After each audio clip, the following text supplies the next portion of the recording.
on est vraiment content aujourd'hui de recevoir Maître Boivin, qui va nous parler là, de plein de choses intéressantes. Un bon placotage. Oui, un bon placoteur. Donc, merci beaucoup, M. Merci, merci. Ça va peut-être vous paraître curieux que je viens de placoter de choses de droit. Quand on considère que Madame vient d'évoquer le fait que le but des rencontres, c'est de parler des choses qui se passent dans notre milieu, mais vous allez voir au fil du récit que j'entends vous faire que finalement, il y a toujours quelque chose qui se répète, soit des choses qu'on a vécues ou qu'on se rappelle ou que d'autres nous ont rappelées, qui font carrément partie des recueils, des livres d'histoire du Saguenay-Lac-Saint-Jean. Donc oui, je m'appelle Gilles Boivin, je pratique le droit depuis 1973 à Dolbeau-Mistassini. Quand j'ai commencé, évidemment, la ville ne s'appelait que Mistassini. Et depuis la fusion, vous savez que c'est Dolbeau-Mistassini. Nous avons des bureaux dans 5 municipalités au Saguenay-Lac-Saint-Jean. Notre bureau regroupe sous le nom de SBL, Simon Boivin de Mieux Avocat, 34 avocats à part le personnel de soutien. Je me spécialise, entre autres, en litige civil, autrement dit, en droit de la responsabilité civile. Alors, étant donné que le cas que je vais évoquer devant vous est réel, c'est pas comme quand on regarde la télévision, qu'on nous dit, on avertit les spectateurs que tous les faits sont exacts, seuls les noms ont été changés. Mais dans ce cas-ci, les faits sont réels, ils ont été vraiment vécus par les personnages que je pourrais nommer de temps en temps. En plus, je dois vous dire que, étant donné qu'on va parler d'une cause qui a été instruite en cour supérieure, puis par après, qui a été mise en cour d'appel, il y a chose jugée, la justice est publique, donc je suis, à part quelques confidences qu'on aurait pu me faire de temps en autre, je ne suis pas lié par le secret professionnel, puisque quiconque peut se procurer copie du jugement en consultant les annales judiciaires. Donc, vous ne vous attendrez pas, donc, je révèle peut-être, même sans m'en rendre compte, quelques faits là, qui normalement ne devraient pas être nommés selon vous, si ce n'était pas que je bénéficie de cette exemption-là. Alors, la cause dont je vais vous parler s'intitule Saint-Arnaud versus Compagnie des chemins de fer nationaux du Québec. Saint-Arnaud, parce que c'est une famille connue à Dolbeau, ça comprend et le fils et le père. Le père était devenu à l'époque propriétaire de la station de radio CHVD. Et le fils, c'était un de ses 2 enfants, un jeune homme d'une quinzaine d'années qui était étudiant au collège où mon frère Jean-Pierre, ma belle-sœur Diane enseignait à l'époque. Il a d'ailleurs été leur étudiant. Alors, bonjour, M. Saint-Arnaud, père, achète, sous les pressions de son fils, une petite moto, pas petite, 50 cc comme moteur, c'est un plus petit moteur qu'on peut trouver là-dedans, même pas 2 places. Alors, il sait très bien qu'en sortant de l'école, la moto va être prête au garage Yamaha. Il se rend directement là-bas avec un de ses grands chums. Ils vont chercher la moto et ils partent l'essayer. Alors, ils se dirigent sur le boulevard Warburg, à Dolbeau, direction Albanais. Et à la première avenue qu'ils rencontrent à leur gauche, c'est la 23e avenue, est asphaltée, est en dogleg, comme quand on parle en termes de golf, on fait un léger crochet, et c'est asphalté, mais un peu plus loin, c'est de la gravier, et encore un peu plus loin, peut-être même pas 1000 pieds, ça tourne vers sa gauche, ou encore 300 pieds, puis là, c'est là que l'accident arrive. Alors, les 2 jeunes enfourent la petite moto, c'est le jeune Saint-Arnaud qui conduit. Ils ne peuvent pas aller bien vite parce que la moto est déjà surchargée, puis il n'y a pas de moteur. Alors, on présume que la vitesse n'est pas en cause. Mais par contre, la vitesse, ça peut être important, même à basse vitesse, des fois, la vitesse est responsable d'un accident. Donc, ça ne veut donc pas tout dire. Alors, moi, je pratiquais le droit donc depuis plusieurs années quand, bonjour, l'accident arrivera, on le saura tantôt, là, en 1976. Mais en 1981, fin novembre, début décembre, je reçois un coup de téléphone du père me demandant si je voulais prendre la relève d'un avocat de Montréal qui s'occupait de la cause de son jeune fils et qui était aussi sa cause à lui, M. Saint-Arnaud. parce que, évidemment, on ne peut pas avoir un enfant de ce point-là sans que ça entraîne aussi des dépenses pour les parents, puis des troubles aussi. On peut deviner n'importe quoi. Parce qu'en fait, le jeune n'est pas mort, mais il est devenu paraplégique sur le champ. Alors, quiconque sait ce que ça veut dire la chaise roulante, ça veut dire des soins intensifs tous les jours. Et le jeune homme qui avait 15 ans en avait plutôt l'air de 13 ans. Alors, il était vraiment frêle, pas gros. Par contre, il était très brillant, pour le dire. Donc, le père me demande si je peux vendre la varette. Moi, j'avais su à l'époque que cet accident-là avait eu lieu, mais comme je n'avais pas eu la cause, je ne peux pas dire qu'on avait fait mon deuil parce que je ne courais pas après ça. Mais il restait quand même, je ne savais même pas c'était qui l'avocat qui s'occupait de le faire, ou s'il avait peut-être même révélé hors cours.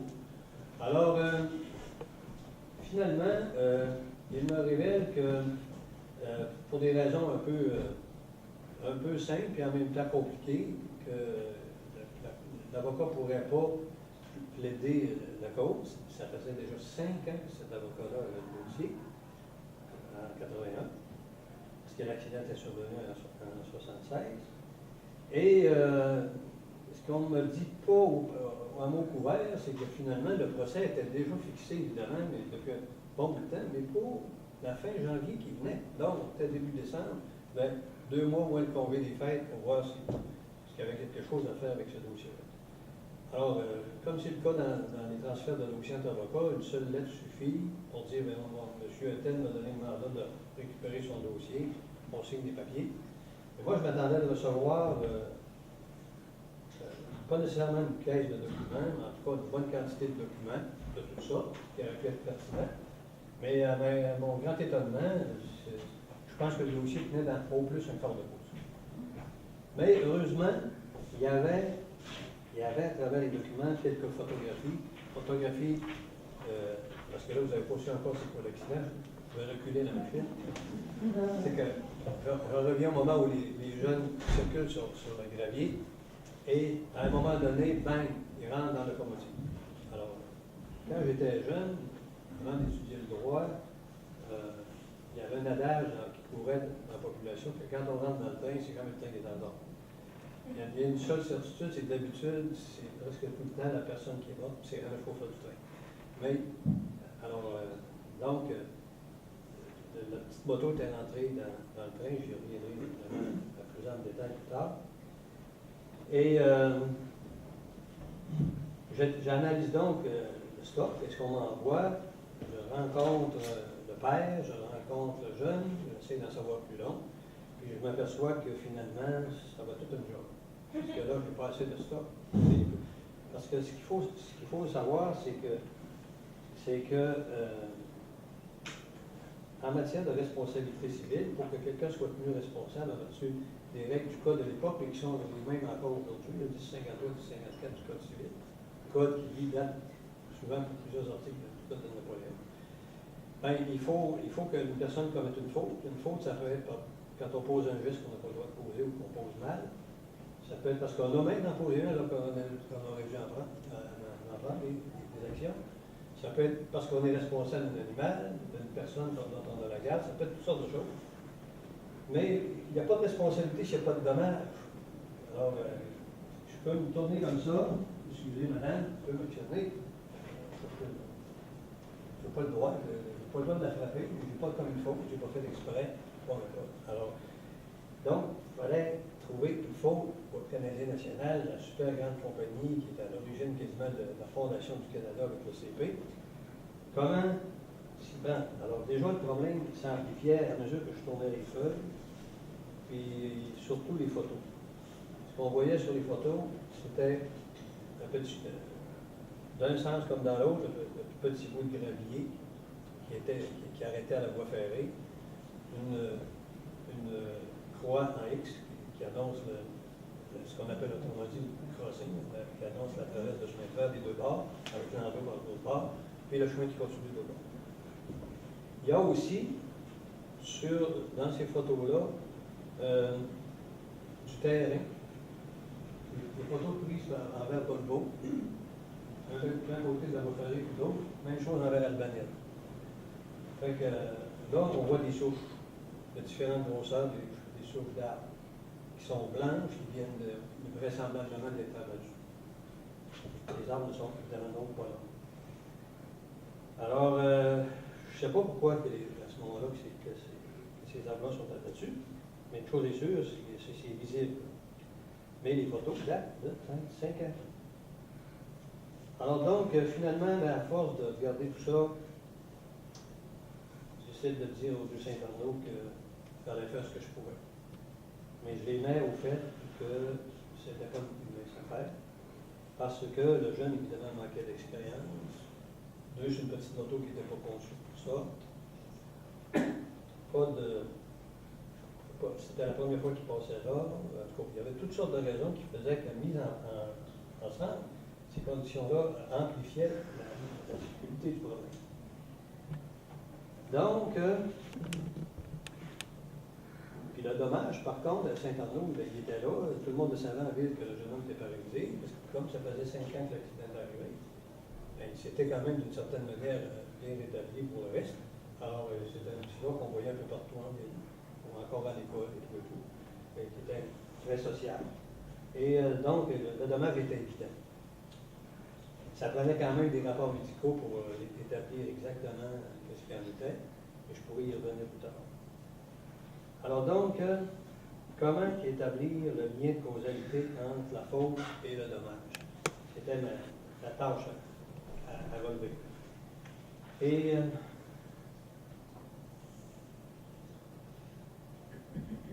c'est là que mon travail de recherche a commencé, mais c'était un petit peu énervant parce que c'était bien beau de dire qu'on plaidait dans 2 mois, mais il y avait la période des fêtes à enlever, au moment où on n'avait pas de personnel.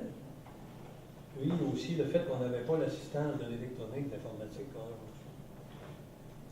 Alors, je me suis rappelé qu'en 1973-74, quand j'ai commencé à pratiquer, la ville de Mistassini m'avait garoché une fonction que je n'avais pas vu venir du tout. 2 fonctions. Une de m'occuper du dossier de l'aréna parce qu'il voulait bâtir un aréna.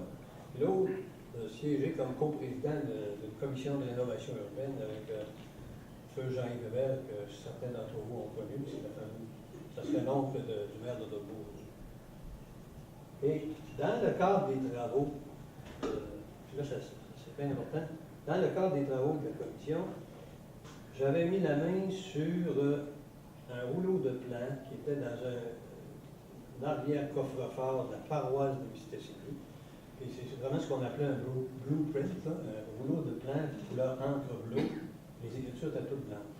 Ça, c'était le plan, une copie du plan que Wahlberg, qui a fondé Dolbeau, avait fait faire par un architecte urbaniste américain pour faire une ville. Et l'architecte en avait profité pour faire les 2 villes en même temps. C'est autant pour Mistassini que pour Dolbeau, mais finalement, c'est rien que Dolbeau qui a bénéficié du plan. Et Wahlberg, qui n'avait pas de terrain, ben, il s'est acheté 1 000 de long par an, 8 000 à peu près. On a toujours dit à Dolbeau entre les 2 tracts, c'est dans la Juvenop et puis l'autre qui est disparu maintenant. Et ça avait aussi son importance parce qu'il y avait aussi le petit quartier de la compagnie.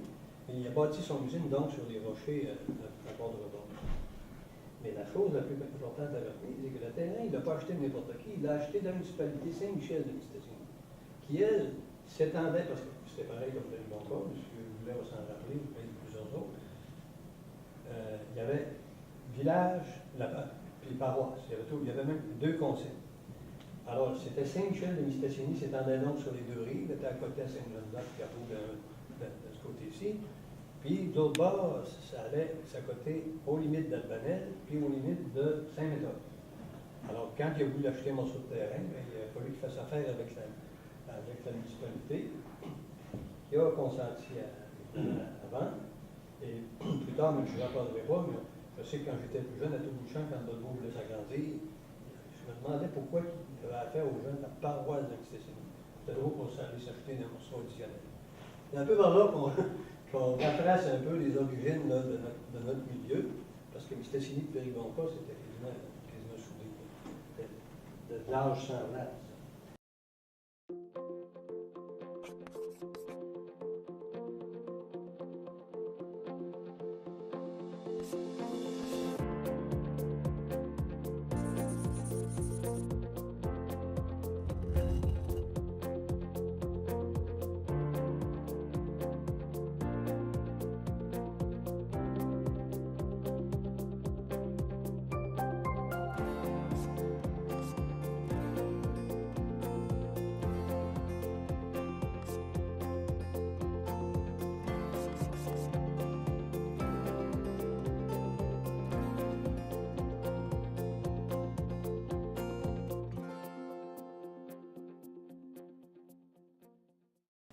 Alors donc, il avait acheté ça pour permettre aussi la prolongation du chemin de fer qui, lui, était seulement rendu dans le bout de Robert Val.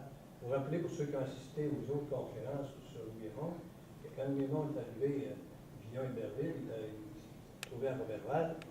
Et là, après avoir admiré le lac, il a décidé de traverser à Péribonca, dont il avait entendu parler un peu. Puis il a pris le bateau de nord pour traverser, parce qu'il n'y avait pas de voie ferrée. Donc, c'est cette voie ferrée-là, partie par Saint-Félicien, puis qui a été Normandin, puis Albanel, pour se rendre chercher où venaient les marchandises à l'usine. Mais c'est pas comme l'Alcan qui est les propriétaires de son chemin de fer. C'était vraiment le Canadien national qui était là. Alors donc, j'avais mis la main sur ces plans-là. C'était déjà ça de prix. Puis, mais c'était quand même pas encore, c'était pas encore si important que ça d'avoir ce plan-là. Sauf que, étant donné qu'il avait été fait pour une ville qui n'existait pas, qui allait exister, une municipalité qui existait déjà, c'était un mot-clé qui m'a servi pour voir s'il n'y aurait pas eu, dans les annales de la construction des chemins de fer, quelque chose qui a eu un rapport quelconque avec Mistassini. On n'a pas pu cliquer, il n'y a pas de cliquer à faire, mais en fouillant, tracer les causes qui se sont déroulées devant la Commission canadienne des transports, puis à un moment donné, le mot de Mistassini est apparu. Ça m'a intrigué, puis à force de fouiller, j'ai découvert qu'il y avait eu, en 1926-27, une cause devant la Commission nationale des transports du Canada qui impliquait le Canadien national et la municipalité de la paroisse de Saint-Michel de Mistassini. Là, j'ai commencé à trouver que ça pouvait avoir de l'allure. Et quand on lit ça, on découvre ce qui suit, c'est que malgré que le chemin de fer était venu couper les terres des cultivateurs et des producteurs de bestiaux de Saint-Michel de Mistassini, ces gens-là avaient encore à faire, l'autre bord de la voie ferrée, eux autres, on venait de les couper en deux. Alors, ils se sont plaints à la Commission canadienne, ils ont dit qu'il faudrait quasiment que le gouvernement contraigne le Canadien national à nous faire une traverse, parce que sinon, notre bétail va périr, et puis ça, c'est assez compliqué, on ne peut pas garantir pas d'animal qui ne s'évadera pas. Alors, c'est comme ça que ça avait commencé, donc, même quelques années avant, parce que toute cette infestation-là, on peut penser que ça a commencé, au lieu dans 26-27, ça avait dû commencer un bon 3-4 ans auparavant. Et à cette époque-là, c'est la Cour supérieure, qui est le tribunal de droit commun au Canada, qui faisait office de commission des transports. Alors, il y a eu une audition détaillée, les cultivateurs ont été entendus, les experts de chaque côté. Et finalement, l'affaire a été tranchée, de telle sorte que le CN s'est vu ordonner de créer la traverse en question à l'endroit choisi délimité justement par l'Assemblée des producteurs laitiers et autres. Et en plus, il y avait, comme suggéré par les experts, l'obligation pour le CN de dégager des aires pour qu'on puisse voir venir le train. Alors, quand on regardait à l'époque vers Bordeaux, c'était le temps de pied, tout était en pied, à l'époque, par temps de long, ce qui faisait un triangle. Il y en avait un autre vers Albanel, la même chose de l'autre côté, mais il n'y avait pas de triangle pareil, dépendamment de la configuration des lignes. Alors finalement, aussi, contre toute attente et à la grande déception du Canadien national, la Cour a ordonné au Canadien national d'entretenir, de maintenir toujours bien clair la vision et d'entretenir non seulement la traversée elle-même, mais les aires de dégagement, les 4 aires de dégagement. Là, vous voyez venir, hein, c'était bien évident que ça pouvait avoir un rapport avec la cause que je voulais faire. Et c'est ce qui m'a amené à retourner voir mes photos.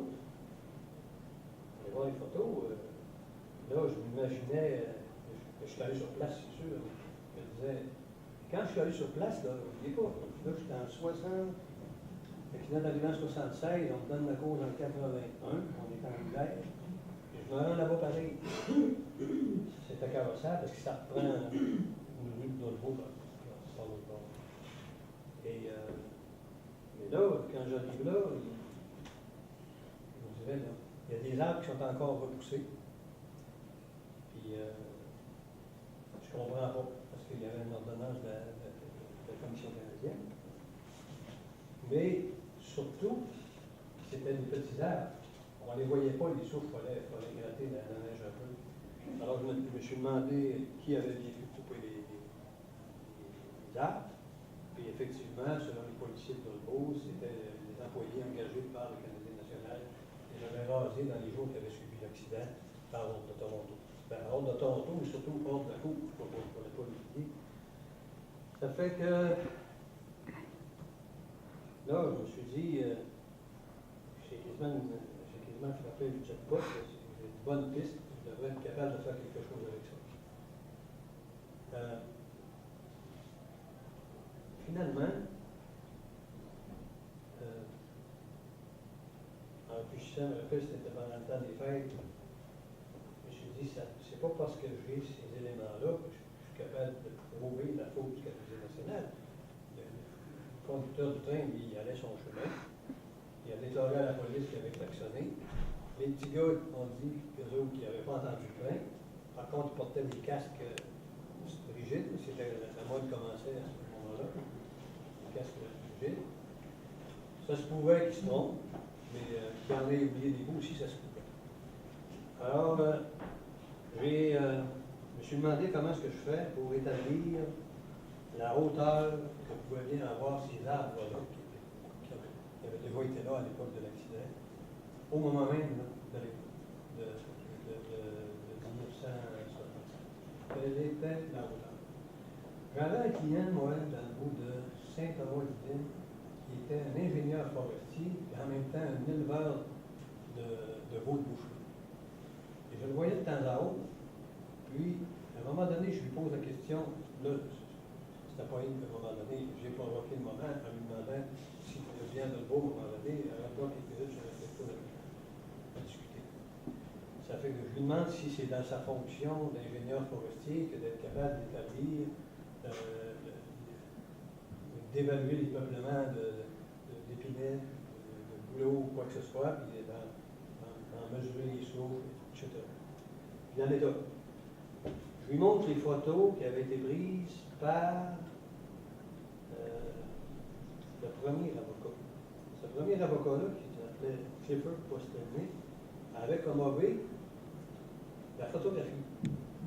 C'était important parce que il m'a appris que la seule lentille qu'on peut mettre sur une caméra qui donne exactement la même chose que l'œil humain, c'est le 35 mm. Il avait pris des photographies de 35 mm. Mon ingénieur forestier me demande, sais-tu avec quelle lentille ils ont été pris? Oui, je le sais. Ah, parfait. Et là, il m'explique que dans son métier, pour évaluer donc les peuplements, les parterres de couple, il se base sur des photographies aériennes qui sont prises pour le compte du ministère, par des entreprises privées. Ils sont toujours prises à 10 000 pieds ou à 5 000, mais celle-là, c'était à 10 000 pieds. On n'avait pas, il fallait en trouver. Alors, lui, il m'a dit qu'avec ça, il se débrouillerait. On a réussi, un temps record, à obtenir 4-5 photos qui se trouvaient à faire à peu près quasiment à la grandeur de la ville de Dolbeau. Et lui, par procédé de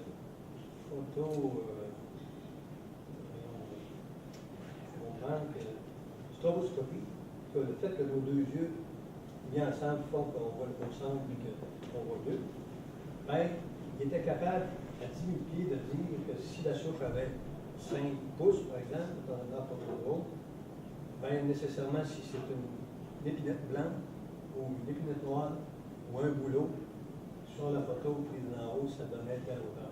À, bien, 5 pouces près de précision. C'est malheureux quand on se promène dans notre cours et un avion en haut, c'est pas qu'est-ce qu'il faudrait gagner. En tout cas, c'était comme ça. Fait qu'évidemment que là, je l'ai mis au travail, mon gars, puis à un moment donné, il m'est arrivé avec ses calculs. Puis en plus, il était capable aussi de reproduire, je ne sais pas vraiment ce qui s'est pris, mais qu'est-ce que devait donner cette forêt-là, en réalité, avant qu'elle soit coupée. Ça fait que là, j'ai dit, pas si je règle, on s'en va vers le procès, ça passe vite à cause juste. Il n'y a pas de haute jurisprudence sur les accidents identiques. Et je Bon, excusez-moi, j'ai le de sauter un petit bout. Ouais, j'ai réussi à avoir par l'hôtel de ville de la paroisse, mais aussi par l'hôtel de ville de Norgo. C'était passé quelque chose de drôle. J'avais déjà vu les employés de la ville de Norgo, avec les odeurs de la ville, dégager les abords des deux traverses de chemin de fer qu'il y a dans la ville. C'est pas le CN du tout. C'est là qu'on m'a raconté que par après, ça vous allez voir qu'il y a une bonne importance de l'importance de ce détail-là, c'est que par après, il y a beaucoup plus tard qu'après qu'au moment de l'installation de la traverse, là, il y avait une entente, je pense que c'est dans les années 70, entre la ville et le CN, le fait que c'était la ville qui allait les entretenir moyennant rémunération, parce que c'était trop compliqué d'attendre que l'un ait fait sa job, alors qu'ils après ça, autant pour avoir que pour. Alors, voyez-vous, donc là, ça commence à ressembler à une cause, parce que on dirait bien que les petits gars, quand ils ont dit qu'il n'y avait pas vu le train, que c'était